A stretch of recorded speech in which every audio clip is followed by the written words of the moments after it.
Vous allez menacer qui? Votre père, Patrice Talon, a appelé la personne que nous on menace. Votre père, Patrice Talon, a appelé la petite Macron que nous on bouscule et qu'on a bousculé dans toute l'Afrique francophone. Il a appelé à la rescousse. Ça devrait être un indice pour vous. Vous ne faites peur à personne, vous ne menacez personne, vous n'intimidez personne. On a combattu l'impérialisme hier, on le combattra aujourd'hui et on le combattra demain. Vous n'arrêterez personne. Vous pouvez faire tout ce que vous voulez, lancer toutes vos menaces, lancer toutes vos mesures. Moi, je vous dis que nous sommes contre les coups d'État constitutionnels. Et tant qu'il y aura des coups d'État constitutionnels, il y aura des gens qui vont faire des coups d'État militaires. Et quelqu'un qui viole la Constitution, qui fait un coup d'État constitutionnel, je serai toujours content quand il y a des militaires qui vont tout faire pour essayer de renverser. Même si dans mon rêve le plus absolu, j'aimerais qu'il n'y ait aucun coup d'État militaire, et j'aimerais qu'il y ait uniquement la possibilité pour le peuple de pouvoir exprimer la souveraineté populaire.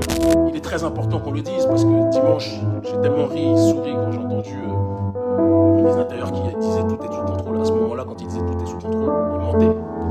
Talon est en train d'appeler Macron en pleurant, en disant s'il te plaît Manu, envoie-moi des éléments de l'armée française qui est cachée depuis des années, je vous le dis. Depuis des années, je vous dis ça. Et on dit que c'est maman, c'est pas complotiste. Vous avez vu, non? C'est Jeune Afrique, le torchon Jeune Afrique qui vous le reconnaît. Une force spéciale française sont sur le territoire béninois. Elles étaient là d'abord, à la base, pour protéger le régime Talon, mais aussi pour surveiller les pays de l'AES.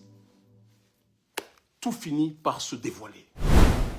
Ceux qui sont morts dimanche, les quelques gens qui sont morts dimanche, reposent en paix pour eux. Mais il faut qu'ils sachent que celui qui est l'auteur du coup d'État se nomme Patrice Talon. Quand vous faites un coup d'État constitutionnel en Afrique, il faut être capable d'entendre, à un moment donné, qu'il y a des gens qui vont toujours réagir pour faire un coup d'État militaire. Moi, je souhaiterais que le peuple puisse voter et dire ce qu'il veut, et vous sanctionner, mais vous empêchez le peuple de pouvoir voter. Vous tripatouillez les règles de la souveraineté populaire, du pouvoir au peuple. Vous tripatouillez les règles de la démocratie. Vous tripatouillez les règles de la République. Et vous croyez que les choses vont se dérouler comment? Vous pensez que les choses vont se dérouler comment?